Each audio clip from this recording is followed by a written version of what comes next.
Shalom saudara, selamat pagi, salam sukacita bagimu. Kembali kita berjumpa dalam Renungan Pagi, edisi Kamis 10 Juli 2025. Saudara, pagi ini kita akan membaca dan merenungkan firman Tuhan dari Yakobus pasal 2 ayat 14 sampai dengan ayat yang ke-26. Sebelum membaca, mari kita berdoa. Ya Tuhan, kami angkat pujian syukur di hadapan hadirat-Mu, seraya membawa tubuh jiwa raga kami menjadi persembahan yang hidup. Kami bersyukur untuk kehidupan baru yang Tuhan perkenankan. Dan kami akan mengisi kehidupan ini dengan membaca merenungkan firman-Mu yang menjadi kekuatan kami, menjadi berkat bagi kami, untuk menjalani kehidupan kami dan segala aktivitas kami untuk hari ini. Roh Kudus, tolonglah kami, buat hati kami dan pikiran kami dapat menikmati firman Tuhan dalam hikmat pengetahuan daripada-Mu saja. Bersabdalah ya Tuhan, kami siap mendengar. Amin. Yakobus pasal 2 ayat 14 sampai ayat 26. Iman tanpa perbuatan pada hakikatnya mati. Apa gunanya, saudara-saudaraku, jika seseorang mengatakan bahwa ia mempunyai iman, padahal ia tidak mempunyai perbuatan? Dapatkah iman itu menyelamatkan dia? Jika seorang saudara atau saudari tidak mempunyai pakaian dan kekurangan makanan sehari-hari, dan seorang dari antara kamu berkata, "Selamat jalan, kenakanlah pakaian hangat dan makanlah sampai kenyang," tetapi ia tidak memberikan kepadanya apa yang perlu bagi tubuhnya, apa gunanya itu? Demikian juga halnya dengan iman.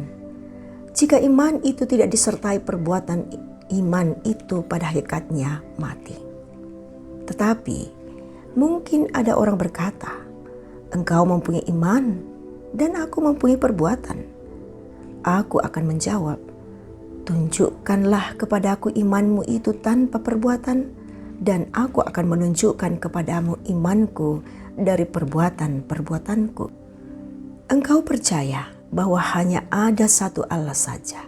Itu baik. Setan-setan pun percaya akan hal itu dan gemetar. Hai manusia yang bebal, maukah engkau bukti bahwa iman tanpa perbuatan adalah iman yang kosong? Bukankah Abraham, bapa kita, dibenarkan karena perbuatan-perbuatannya, karena ia mempersembahkan Ishak anaknya di atas mezbah? Engkau lihat bahwa iman bekerja sama dengan perbuatan-perbuatannya, dan karena perbuatan-perbuatan itu, iman menjadi sempurna.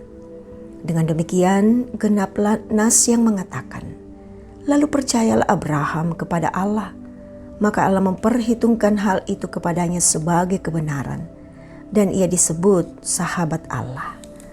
Jadi, kamu lihat bahwa manusia dibenarkan karena perbuatan-perbuatannya, dan bukan hanya karena iman.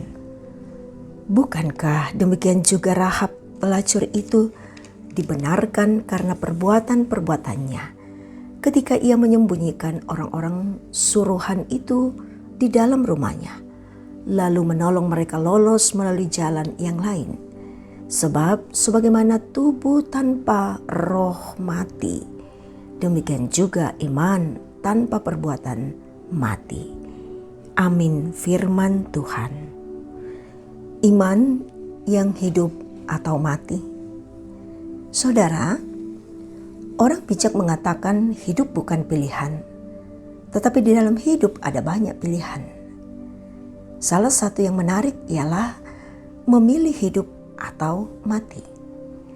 Mayoritas orang akan memilih hidup, namun tak jarang pula yang memilih mengakhiri hidupnya. Itu semua adalah pilihan kita. Beriman kepada Yesus Kristus juga adalah sebuah pilihan, dan itu adalah pilihan tegas kita. Akan tetapi, iman itu bisa saja hidup dan bisa pula mati. Apa yang membedakan keduanya? Orang percaya di perantauan mengalami kebingungan perihal hubungan iman dan perbuatan. Yakobus menegaskan bahwa iman kepada Kristus Yesus membuat manusia dibenarkan, seperti yang terjadi pada Abraham. Iman tanpa disertai perbuatan adalah hal yang sia-sia. Yakobus memakai kata dalam tanda kutip mati dalam ayat 17 pembacaan kita untuk menjelaskan bahwa iman tanpa perbuatan itu tidak hidup dan tidak dapat dirasakan. Sebaliknya, perbuatan yang tidak didasari iman adalah perbuatan yang kosong. Jelas dalam ayat 20 pembacaan kita. Iman kepada Yesus Kristus tersebut menggerakkan perbuatan, sehingga buah dari iman tersebut dinyatakan melalui perbuatan. Dan perbuatan tersebut digerakkan oleh iman. Kisah Abraham menjadi penegasan bahwa iman sangat penting. Sedangkan kisah Rahab menekankan pentingnya perbuatan baik. Iman disebut hidup ketika disertai dengan perbuatan. Iman yang mati ialah iman yang tidak dinyatakan melalui Saudara yang diberkati Tuhan, kita telah mengetahui perbedaan iman yang hidup dan iman yang mati. Lalu, manakah yang harus kita pilih? Kita semua adalah orang yang dikasihi oleh Yesus Kristus. Dalam kasih itu, Roh Kudus menuntun kita beriman kepadanya. Iman percaya kepada Yesus Kristus harus kita nyatakan dalam hidup ini. Dengan demikian, iman kita menjadi iman yang hidup, bukan menjadi iman yang mati. Terpuji nama Tuhan. Amin. Mari kita berdoa. Kami bersyukur kepadamu Bapa untuk berkat-berkat-Mu yang boleh kami nikmati pagi ini. Kehidupan melalui nafas, juga kesehatan, semangat, dan sukacita. Kami sungguh bersyukur kepadamu, sebab semuanya kami terima melalui iman. Dan pagi ini Tuhan memberikan kami berkat melalui firman-Mu, bahwa iman tanpa perbuatan adalah mati. Karena itu izinkan kami, ya Allah Bapa, dalam kuasa Roh Kudus-Mu, kami boleh berbuat hal yang benar di hadapan-Mu, menjalani kehidupan kami hari ini.